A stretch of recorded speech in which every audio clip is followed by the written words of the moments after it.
ግን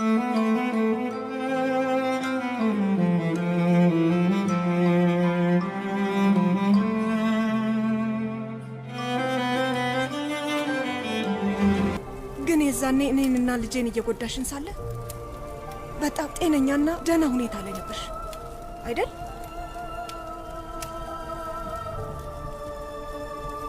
አባቴ ልጅ እያለው ተረት ይነግረኝ ነበር። ታሪኩ ስለ ሁለት በሰው ልብ ስለሚጣሉ ተኩላዎች ነበር።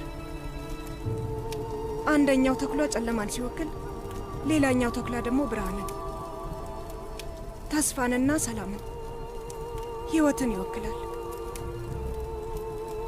ይህንን ታሪክ በነገረኝ ቁጥር ጦርነቱን ማን እንደሚያሸንፍ እያሰብኩ ጓጓ ነበር። መጨረሻውን እንዲነግረኝ እጠይቀዋለሁ እና እሱ ሁሉንም ሲመልስልኝ የምታግዡ ያሸንፋል ይል ነበር። ስለዚህ እኔም ጨለማውን ወደ ጎን ተውኩትና ጥሩ ላይ አተኮርኩ። ሰላምና ጥሩነት ላይ ፊቴን አዞርኩ። ውስጤ እንዲኖር አደረኩት። ግን አንቺ እሱን እንደ ድክመት ወሰድሽው። ልፍስፍስ መሰልኩሽ። ለማንኛውም ሆኗል። ግን ማንነቴን አላጣሁት። ጥንካሬ፣ የነበረኝ ኃይልና ተስፋዬም አልደከመም። በክፋትሽ ላይ እርምጃ ለመውሰድ አንድ ቁስል ብቻ ነበር የሚያስፈልገኝ እና እንደዚህ ነው ያደረግሽኝ። ያሳዝናል። ግን አንቺ ቱርካን ዝም ብላ ትቀመጣለች ብለሽ ነበር ያሰብሽው።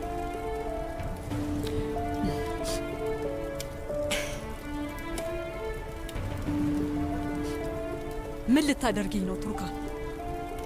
ምን ማድረግ ትችያለሽ? ተፈጥሮሽ ይህ ነው። ሁሌም እንደዚህ ነሽ። ማድረግ የምትችይው ነገር እስካሁን ምንም አላደረኩም። ግን ትንሽ ጊዜ ነው የቀረው።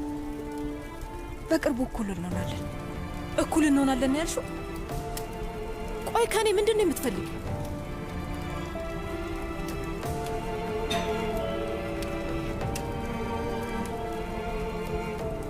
ሶመር ሳይሆን አይቀርም።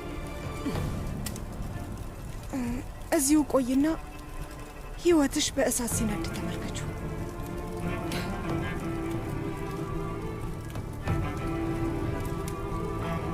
ጠብቂ።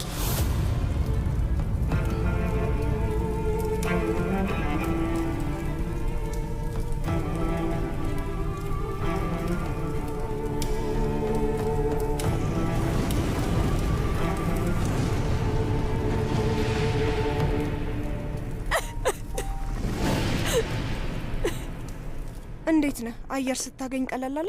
አዎ፣ አሁን ደህና ነኝ። አንቺ እንዴት ነሽ?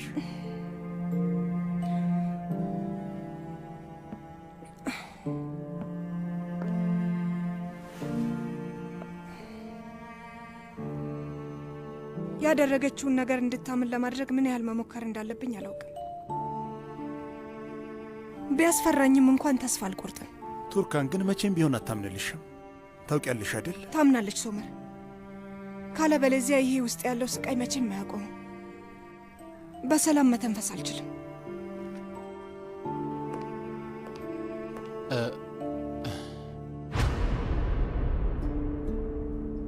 ደህና መሻችሁ ልጆች። ደህና መሻ አባቶ ዛር። እንኳን ደህና መጣ። መናፈሻ ውስጥ እኮ የሆነ የሚነድ ነገር አለ። ምንድን ነው እሱ? ወረቀት እየተቃጠለ ነው። ምንም አይደለም። ሩቻን ቤት የለችም እንዴ? አላውቅም። ክፍሏ ውስጥ ትሆናለች። ሶመር፣ ካንተ ጋር ትንሽ ማውራት እንችላለን? ዛሬ በጣም አድካሚ ቀን ነበር የኔ ውድ። እንሂድና እረፍት እናድርግ።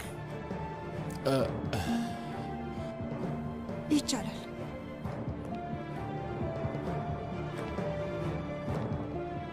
ደህና ደር አባቶ ዘር። ደህና ደሪ ልጄ።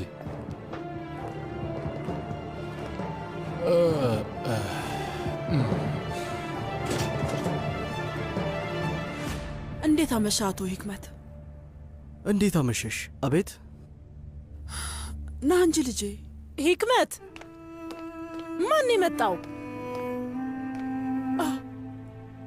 ወይዘሮ ሩቻን መሱት